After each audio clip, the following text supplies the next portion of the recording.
everyone. Thank you for joining me another executive interview. Today we have with us Matt Graham, the founder and CEO of InSquare, a company that is revolutionizing the fitness industry with a patented multifunctional fitness platform that combines strength, cardio, and data analytics in just 1 square meter. Matt, thanks for joining me. Thank you for having me. It's a pleasure to be here. I really like what you guys are doing, and I look forward to the interview. Thank you very much. Amazing. It's a pleasure to speak with you, Matt. Now, InSquare represents a significant shift from traditional fitness equipment. So can you explain to our audience how your patented technology actually creates a competitive moat in this $95 billion global fitness equipment market?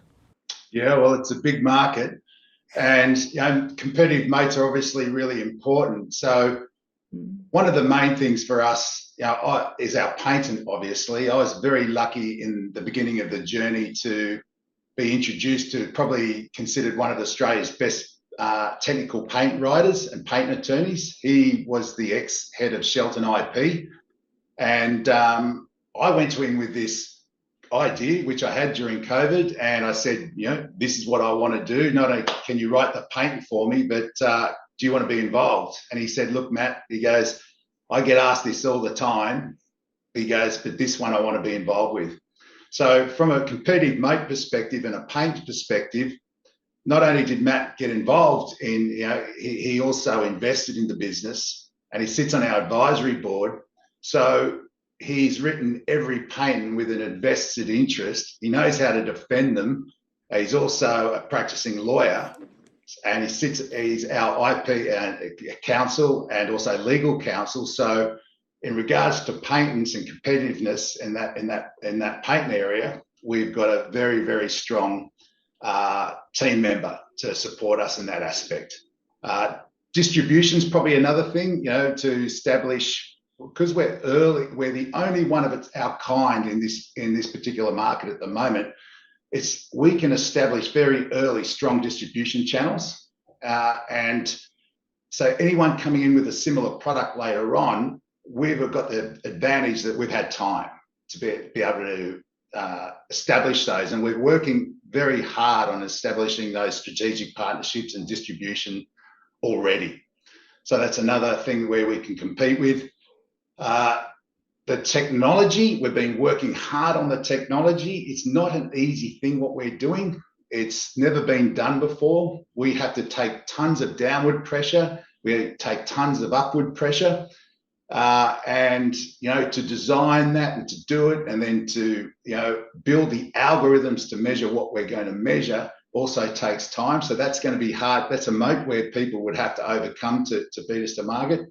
And of course, we've got differentiation with our product, which allows, we're the only product in the world of its kind that offers both strength, cardio, and balance to exercises and routines for all ages, all abilities, and all markets.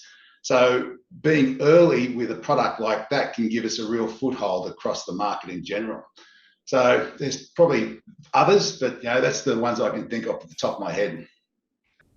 That's brilliant, Matt. Those are indeed very compelling advantages. Now, speaking of the market reach, you've secured some impressive partnerships, including a global retail distribution agreement with PTP covering 30 countries. So how do these strategic relationships actually accelerate your go-to-market strategy? Yeah, well, the first one's really important. You mentioned them. We have a distribution partnership with PTP Fitness. They're probably the second largest in the world in distributing to retail sports outlets globally. They distribute to 5,000 retail outlets. But it's really important to understand, for us, they're also invested in us as well. They're another investor in us. And it's important to understand it's not just distribution which they bring to the table. They bring 5,000 retail outlets globally, but they also make our accessories. We're not in the market of having hundreds of SKU items with accessories and then trying to manage the supply chain for that and the cash flow that goes with that. That's what they do. They do that really well. So we're just going to focus on building a great product with great technology and make it a great experience for our end user. they provide the distribution, they provide the accessories, and they also have a network of people which we can dovetail into, whether it be sporting organisations or influencers that we can leverage off. They can give us advice because they've been down our journey, and they also have systems in place to distribute globally. So right from the get-go, I have the ability to distribute anywhere in the world by partnering and having PTP as an investor. I can't tell you how important that is for us. And what's really important for us is driving strategic partnerships. And what I mean by that is over the next 6 months, we're going to go out and heavily, work with gyms or particular gyms or adjacent industries to us, where we can really add value to their business model, complement their business model with differentiation, user engagement, and also extra revenue for what they're doing. So that's something how we can accelerate into further development and our revenue model. And working with those types of organisations, we get great brand rub because there'll be some big names. We're talking some very big names at the moment, global brands. So that will also help us because it builds credibility and market validation. When people see you with attached to those brands, they feel comfortable that it's a secure product and it's valid. And also just, really focusing on those complementary technologies where we can add a lot of value to them, get them into markets which they can't traditionally get into, but our technology can dovetail together and produce something really exciting. So that's where we're at. Amazing. That's brilliant, Matt. And that's quite an extensive network that you're building. Now, what's particularly interesting about InSquare is its versatility. So InSquare is pitched to all ages, abilities, and markets. So how does this translate into your revenue model across different market segments, from, let's say, commercial gyms to home fitness? Yeah, look, it's a high-class problem. It sounds great in theory, all ages, all abilities, and all markets, which it is. But the problem with that, when you're all markets and all market segments, where do you focus? Where do you first target? And I'm a realist. We've chosen the gym and PT market first because they're educated in what we're doing and they're looking for, that market's ready for disruption because there's been no real innovation on cardio equipment for 150 years.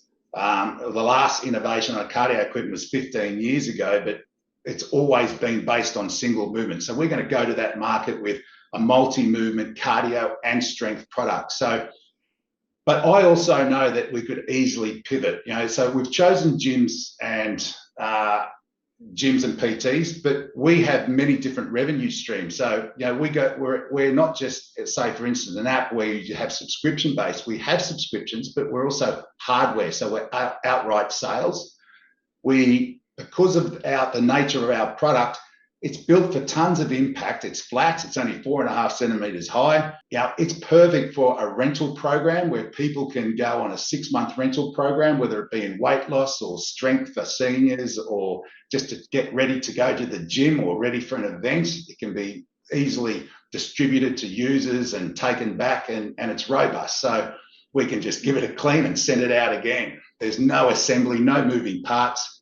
It's ready to go. So we have outright sales, rental income, subscription service, obviously for users who the end user, which they can have if they want the full box and diets with all curated routines and artificial intelligence guiding them along the way, then they just upgrade their subscription. But we also have subscriptions with corporates where we can deliver all our data back to the corporate, so they can have a dashboard and they can see. It might be, so for instance, it might be a corporate. In a corporate, they have a competition, and it might be HR department versus finance department and so forth, and all that data can go on. What everyone's doing can go onto a dashboard, and they can have competitions based around that, internal competitions, and that applies not just to corporates, but it applies to gyms. It applies to almost anything.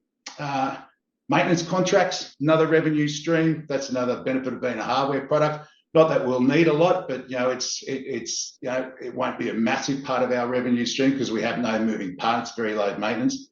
And again, accessories, we have lots of accessories which people can build on their experience.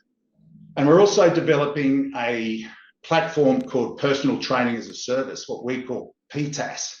And what that is we're allowing people to design programs based on our equipment and then market those and monetize those out to a global market.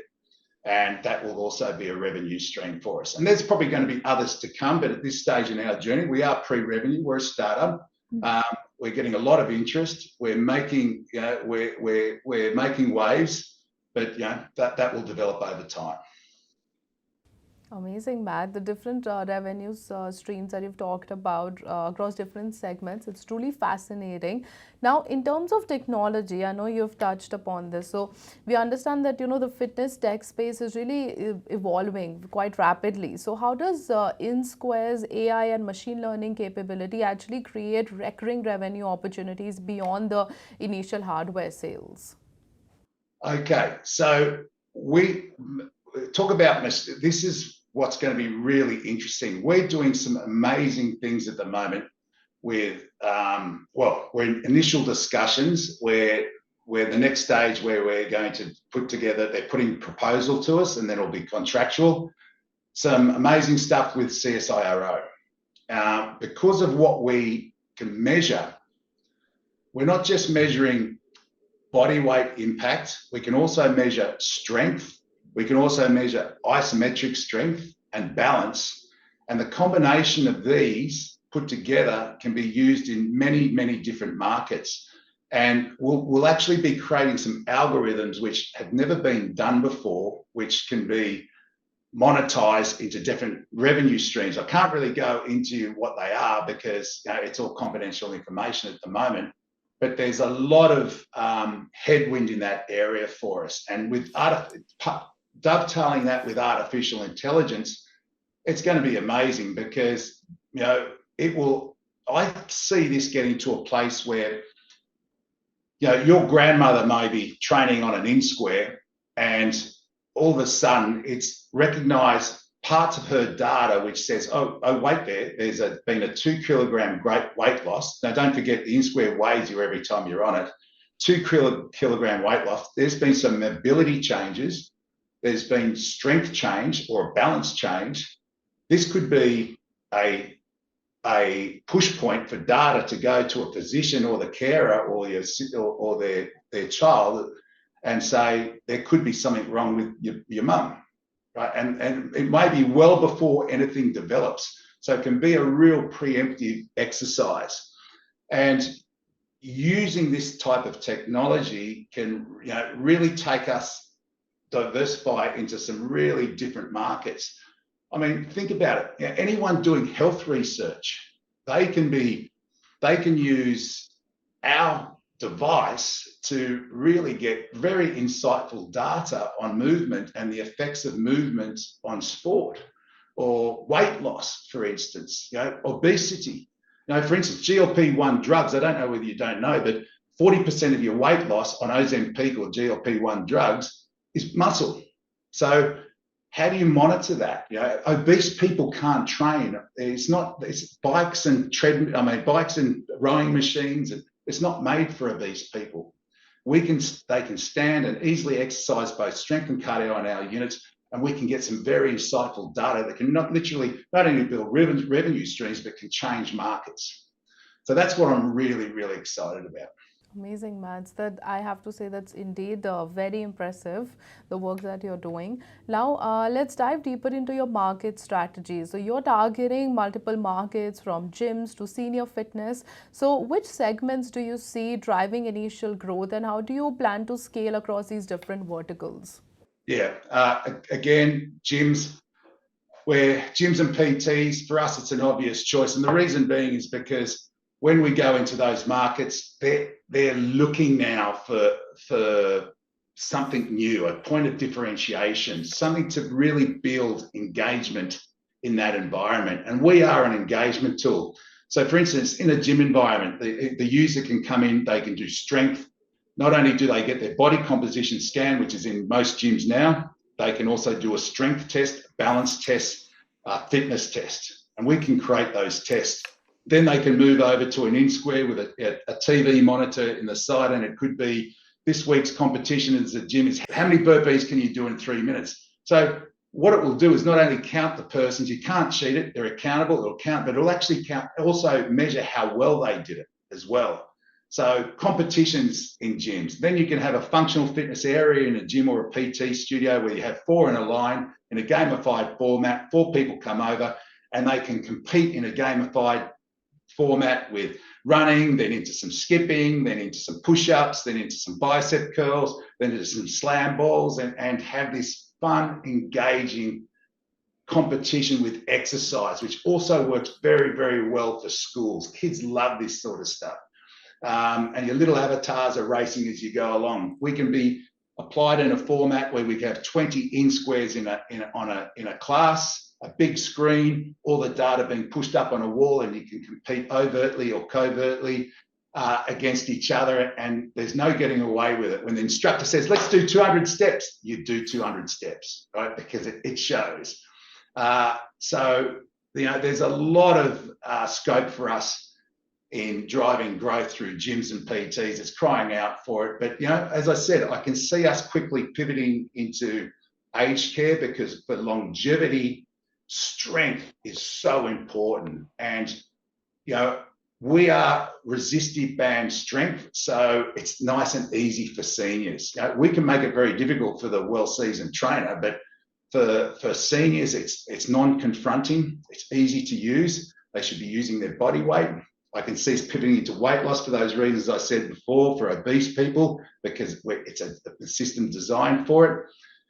And then we can scale all that through strategic partnerships, our distribution channels, value-added partnerships, and then making sure that we have a really, on-point marketing strategies and an education program that goes around that. And that's where also I see gyms helping us, is they're educating our market for us. Much like Concept Rower, where they went into the gyms, people loved it, and they say, well, I want one from home. They were shown how to use it, and then they order one for home. And that dovetails us into the consumer market. Absolutely, and that's a very clear growth strategy. Now, Matt, looking at the near future with 4 successful prototypes developed and volume production planned for 2025, what are the key milestones that investors should watch out for in the next, let's say, 12 to 18 months? Okay, well, I can tell you now, we're getting a lot of interest. So that's what investors should watch out for. We can't say too much, but there's some very, very smart people in this industry that have put us on some lists of the next big thing to watch out for. We will be bringing an MVP to market. We've got 4 prototypes, as you said, at the moment. We're taking the next reiteration of those prototypes to market in early 2025. And we are currently working, we've gone through the first part of the federal government industry growth program grant.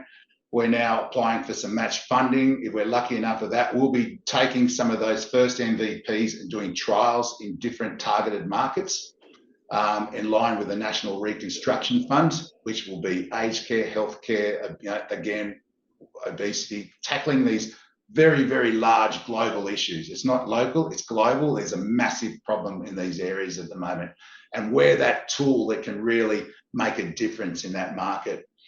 So, as I said, we're working with CSIRO, so that will help us. Strategic relationships, again, we're going to push hard on developing early those strategic relationships. So when we go to our next Series A or the next round of funding, we will have hundreds of pre-orders or working relationships with very strategic companies where the value of our company is going to be exponential based on those relationships.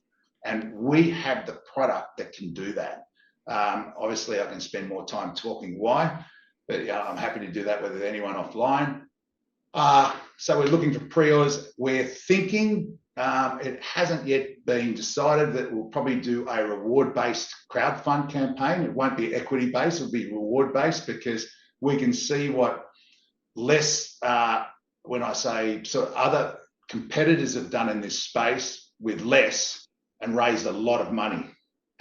So we've looked at that and we could go, well, hang on a second, we could bring forward pre-orders and use that funding to accelerate growth. So we're contemplating a reward-based crowdfund campaign in Australia and the US.